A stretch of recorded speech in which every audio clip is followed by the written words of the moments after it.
Welcome to Real Time, Florida Sportsman. This week, we're taking the Triton to the Bahamas. It's time to find the shortest route to the hottest bite. We scan Florida Sportsman's regional forums for the best fishing reports, then travel to make real anglers our local guides. Give me some of that! Together, we let you in on secret spots and hometown moves. That's what I'm talking about! Oh yeah, she's done for now. This week, we're heading out of the southeast section of the Florida Sportsman Forum, and we're heading to the Bahamas in the bay boat. We're fishing with Jonathan Wright, aka Mighty Righty, and we're trolling the reefs and ledges of the Bahamas. It's on. Yeah, boy! All coming up on Real Time, Florida Sportsman. So we're doing something that I've always dreamed of. I've thought about this for a long time. I'm gonna run the bay boat over to the Bahamas. Seems kind of crazy, especially in the winter, but we got a perfect weather window to do it. Our trip started with meeting the crew at Sailfish Marina in Stewart. We topped the boats off with fuel and loaded the gear.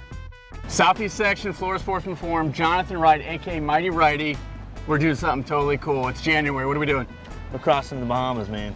Bahamas, Wahoo fishing. This is the time of year to go. We're heading out of Stewart Inlet, shooting over to West End. 70 miles, checking in. Gonna come out, gonna do some zigzagging for some Wahoo. High-speed Wahoo fishing. This is the time of year to do it. You know, we threw this trip together last minute with the weather. You gotta be ready to go. We got a buddy boat, which is important, especially when you're crossing in a bay boat, but it is possible in a bay boat to do. Pick your weather window. It is, yes sir. We're gonna prove it. Yeah, Let's you go. ready? I'm ready to catch some fish. So crossing over the Bahamas, especially in a smaller bay boat with a single motor, it's a great idea to have a buddy boat, and that's kind of what we did. In case something goes wrong, you have a backup plan, another boat there, God forbid something were to go wrong. So getting out of the inlet, we see we've picked a good day, you know, and that's something that you really have to look at before you leave for the Bahamas. You want to pick your weather window. You know, you have the Gulf Stream, which is typically 10, 15 miles off of Stewart, and that's, you know, that's pushing to the north. So you don't want to make this trip on a heavy north wind or pretty much any kind of north wind because it can really stack the Gulf Stream up. But we're greeted today to light winds. You know, it's predicted to be south winds, which is conducive for a crossing. And this crossing couldn't be any perfect. This weather is absolutely beautiful. I just came off plane. We grabbed a couple sandwiches at a Yeti, topped the fuel off. You know, we probably didn't need it. Hold 85 gallons in this Triton LTS, but I brought 15 gallons extra in 3 cans. You know, you never can have enough fuel. You know, crossing, you can run into some bad conditions. In this Gulf Stream, we're fortunate today to have a light wind, but you really don't want to come out here on north wind, right, with that current? Yeah, northeast wind, you definitely don't want to cross the stream in those conditions. It gets pretty sloppy out here. So we're in the middle of the stream now, we're about halfway across. Is, you know, picture conditions perfect. And this is ideal. If you can pick your weather window on your day to do it in between fronts and, you know, make a, you know, a good plan of it, have a, you know, backup boat, have a good float plan. There's no reason you can't make this crossing. Yeah, we're here 2 foot or less. We're 30 miles offshore out of St. Lucie Inlet. Got about another 40 miles to go to West End. And all right, let's top it off and grab a bite. Let's do it, man. Keep doing it. The Bahamas seems pretty elusive to a lot of people. It's such a far destination, but really out of Stewart, it's 55 miles to the bank of the Bahamas. So you have these guys on the west coast of Florida that are running 40, 60 miles offshore. Now they're 60 miles away from anything. At least here, I get out 25 miles, I'm halfway to the Bahamas. Old Bahama Bay and West End is our destination where we're pulling into. Now this is the westernmost part of Grand Bahamas. This is the closest place, so 55 miles from the coast of Florida. You know, this is where most people stop off. This is where the customs office is. This is where you can easily refuel, and this is where we plan on spending our night. We cleared customs, topped the boats off with fuel, and headed out for an afternoon of trolling. So we're gonna be fishing off the edge of the Bahama Bank, and this is a pretty unique area. You know, you have water that goes from 10, you know, 5, 10, 15 feet of water down to a couple thousand feet of water and merely in a mile. So our plan is just to troll back and forth along this drop-off, looking for any kind of pelagic, but really, hopefully targeting a Wahoo. All right, ready to fish. What kind of spread are we gonna pull? We got a series of lures here. We got a couple of yo-zuri bonitas, a couple of red-eye trolling lures, a couple homemade lures here. We're going to be trolling 50-ounce leads, 200-pound shot cord. We'll be trolling anywhere between 8 and 12 knots. We got the 50s out, some internationals, the new squalls. We got internationals, top shot it with 80-pound spider wire. And that's it. And then just a 80-pound. We got a shotgun rod here with a big chugger that's going to be as far back as we can see it. And we're going to be zigzagging across the ledge here in hopes of getting a wahoo. Let's get the spread out. Let's do it, man. For wahoo trolling, one of the best baits to use is this yo-zuri bonita sashimi. This is a great bait to use. You know, we're running it in front of a 50-ounce lead. It enables this thing to get down, and this thing is a wahoo killer. All right, we got 50 class bent butt rods here, 50-ounce leads. We're gonna apply a 200-pound shot cord. How long is that shot cord? It's gonna be between 40 and 60 feet.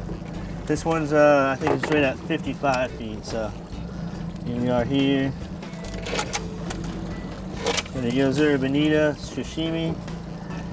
There's some color on that thing. Oh yeah. So you just got some wire, a 700-pound cable. This is 275 cable, 200-pound mono. This is a 400-pound sparrow ball bearing swivel. Right. We just put the yo-zuri bonita out.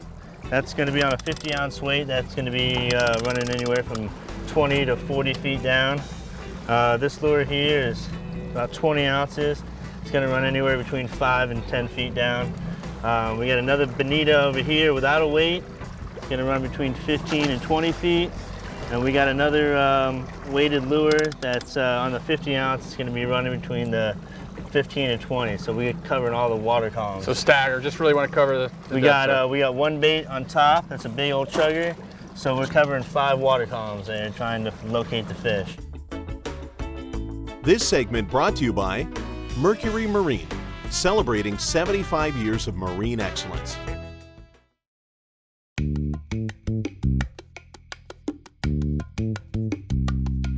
Jonathan's still working on that spread, but let me tell you where we're at. We're about 30 miles north of West End. We made the run up here for the afternoon bite. This whole ledge all the way up and down is going to hold fish. Hopefully we get them right on the edge. All right, we just got this spread out. So what's the plan? Just zigzagging back and forth? We got 5 lines out. We're covering all the water column. We're going to zigzag over the ledge, anywhere between 150 and say 400 feet of water. And we're just zigzagging across this ledge, hoping to find a school of wahoo. Fish on. Yeah, boy.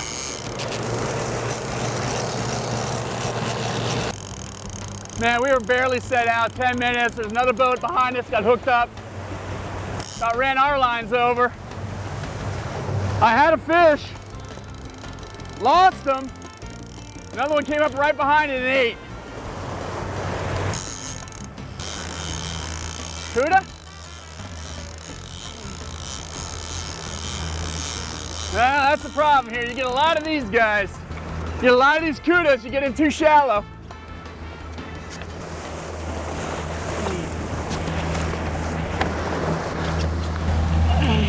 There's teeth on that thing. Look at that, man. Get a close up on them teeth. Oh, goodness. How cool is that fish? 10 minutes into it, first bite. Coming over to the Bahamas, you definitely want to go with somebody that's been there before.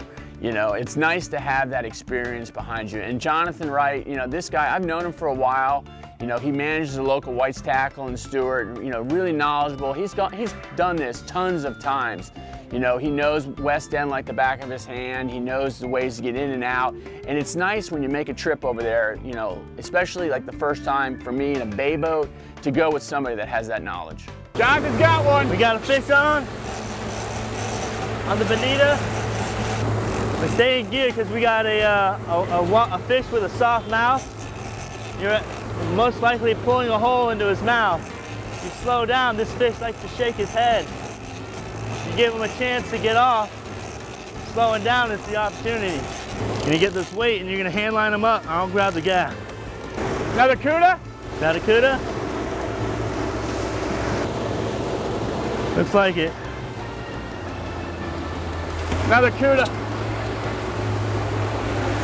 These things are ravenous.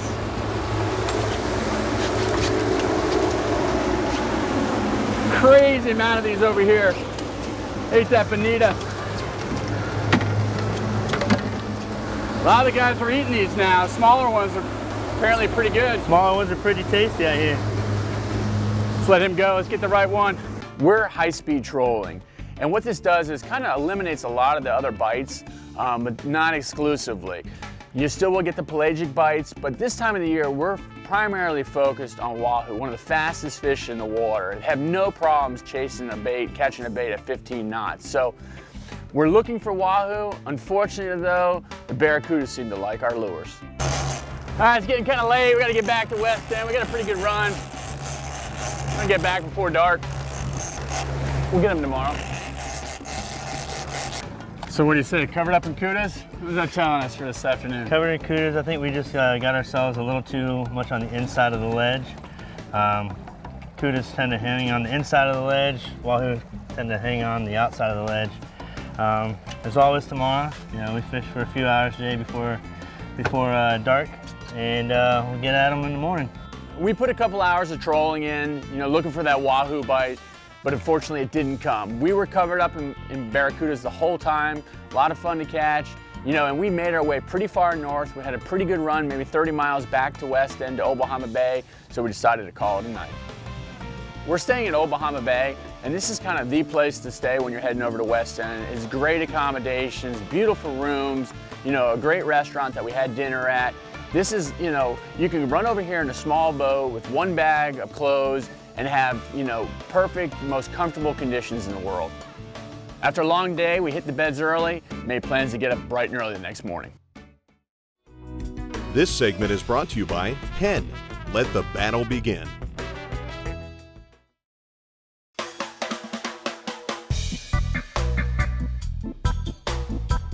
All right, 6 a.m., day 2. Feeling good. What's our plan? Heading around the corner to Middle Shoal, Matinella, trying to get on that wahoo that we missed yesterday. We've had some reports that they're going to be on that backside of the corner, so we're going.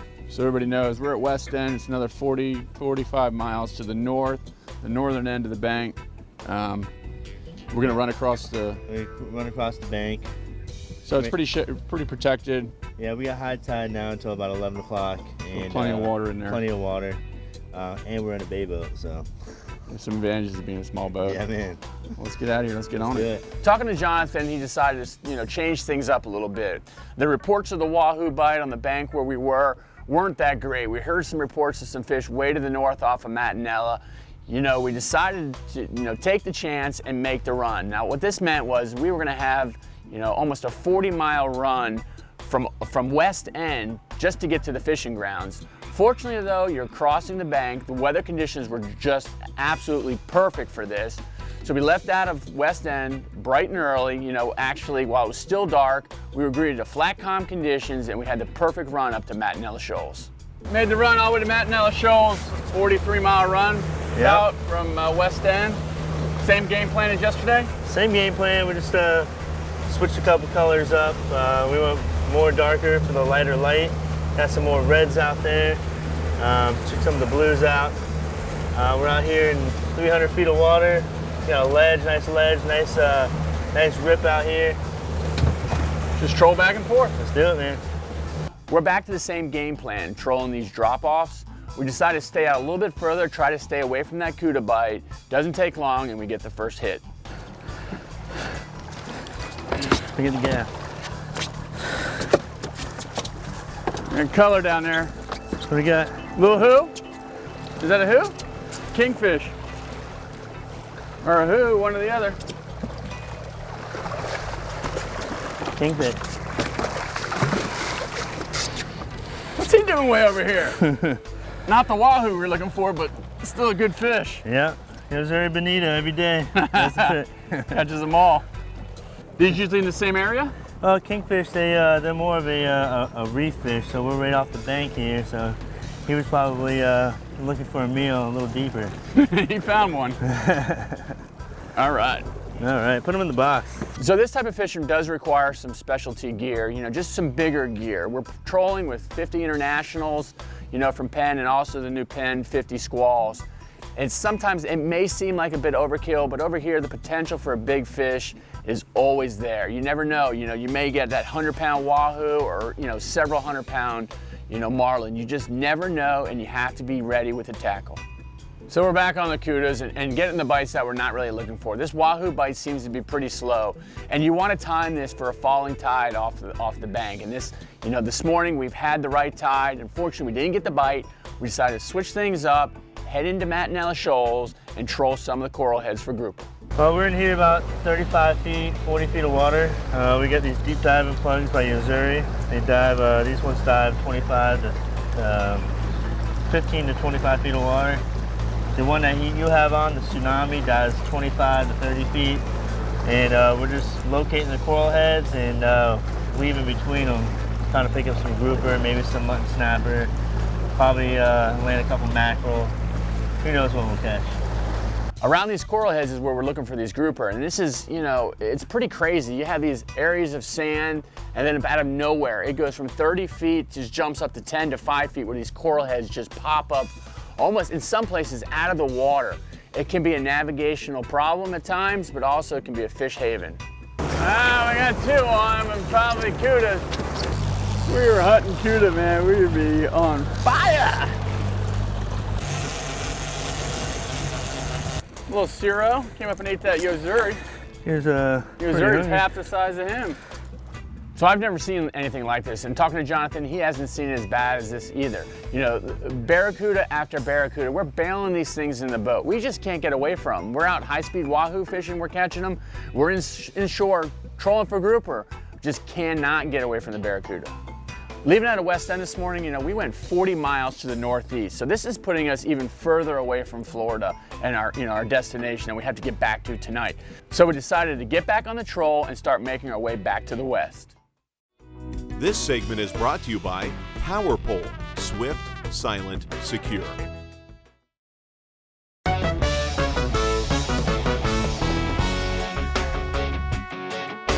In today's seminar, I'm going to talk to you about the lines that we used on this trip, specifically the braided lines. You know, first and foremost, the high-speed wahoo fishing. On the 50 International, I went ahead and put 80-pound spider wire. Thinner diameter line, it's going to allow the lure to run deeper in the water. Less resistance, lure's going to get deeper in the water. You have to compensate though for the no stretch. What we went ahead and did is had 100 feet of shock cord, monofilament shock cord. So when that fish hits, remember, no stretch in the braid. I want a little stretch when that wahoo hits, so I'll run the shock cord. You know, the mono does have its place. We were running those on baits that were higher up in the water column, further back. There is going to be some stretch, so we still had mono in the spread. Trolling for the grouper, again, braided line. You know, no stretch, again, allows the lure to run deep. We want these lures to be digging on the bottom. Grouper comes up, eats it out of a hole. I don't want him to have any give whatsoever. I want to pull him out of the hole. Braided line's the way to go when trolling for grouper. So go ahead, check these braided lines out. I think they're going to work perfect for you.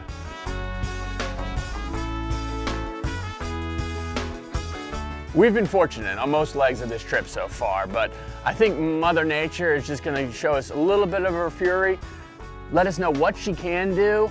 For this one stretch that we had to make, I'm telling you, it went from dead calm to probably 4 to 6. So we're chugging south and we're making our way through some sloppy conditions. And finally, we get the bite and it seems like it's the good one. All right, we've been fishing for a couple hours now, right off the bank. We got a big fish on right now. Conditions definitely changed. It blew up, started blowing out of southwest. It's mid-afternoon, the second day. We didn't have a lot of time left because we got to leave ourselves a little cushion to get home. Really pushed it to the last minute here to get this fish. I'm gonna pull the foul weather gear off. Let me tell you, it has been a battle. It's been a grind this trip. Trips to the Bahamas are more like an adventure, you know, and the fishing, I think, just catching is a bonus, but we're talking about real-time fashion, waiting until the last minute here, man. We're talking 90 miles off the coast of Stewart. We're fighting this fish for a while now, you know, and we have 15 pounds of drag on these reels, and it's taking line. We're barely gaining line, but just something, I don't know, something just doesn't feel quite right. I tell you, I don't know if the camera does it justice. It's a solid 3 to 5, middle of the winter. We were blessed to have the ride over. It's nice and calm, but I think we're gonna pay it on the way home, ain't we? I tried to get us home. Flyers all over the place. Did you saw a dolphin jumping when you? I saw a dolphin jumping. When this hit, little peanuts. so I normally don't fish with 50 wides, you know, light tackle is probably my thing. You know, and I definitely don't fish with 3 pounds of lead pulling at 10 knots. So it's difficult for me to, you know, to quantify what I have on the end of this line, but I'm telling you, it seemed like a good one. He's just foul hook. Foul hook dolphin. Slow down. Man, what we thought was a big wahoo. Not that we're not, you know, this isn't good, but that's why he was pulling so hard. It's still a good fish. Little bull. You never know what you're gonna get around here. Yo-zuri bonito though, fellas. So there it is, that's our luck. That's kind of how the fishing's going for this whole trip. But you know, we're greeted to perfect weather conditions. You know, we're sitting in the Bahamas in January. The rest of the, you know, the country is snowed in. We're in shorts, you know, in flip-flops. How can I complain about not catching the fish that I wanted to catch? But honestly, it's the preparation, it's the adventure, it's the camaraderie, it's getting there. You know, arriving in Old Bahama Bay, having a couple drinks with the guys and celebrating our crossing was something that I'll never forget. And getting home, it was an adventure. Jonathan Wright, aka Mighty Righty, in the southeast section of the Florida Sportsman Forum was the perfect pick for the trip across to the Bahamas. From his knowledge of the tackle to the waters of the Bahamas, I couldn't have done this trip without him. You know, and if you have questions and you're thinking about going across, you can easily get on the forum, ask questions, you know, people are happy to share their knowledge. You can even arrange a buddy boat most of the times by just getting on there.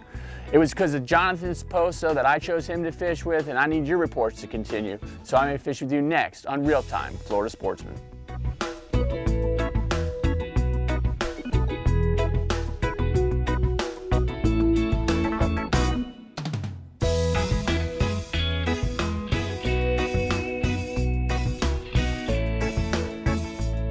Woohoo! Not a wahoo. Saber-tooth wahoo.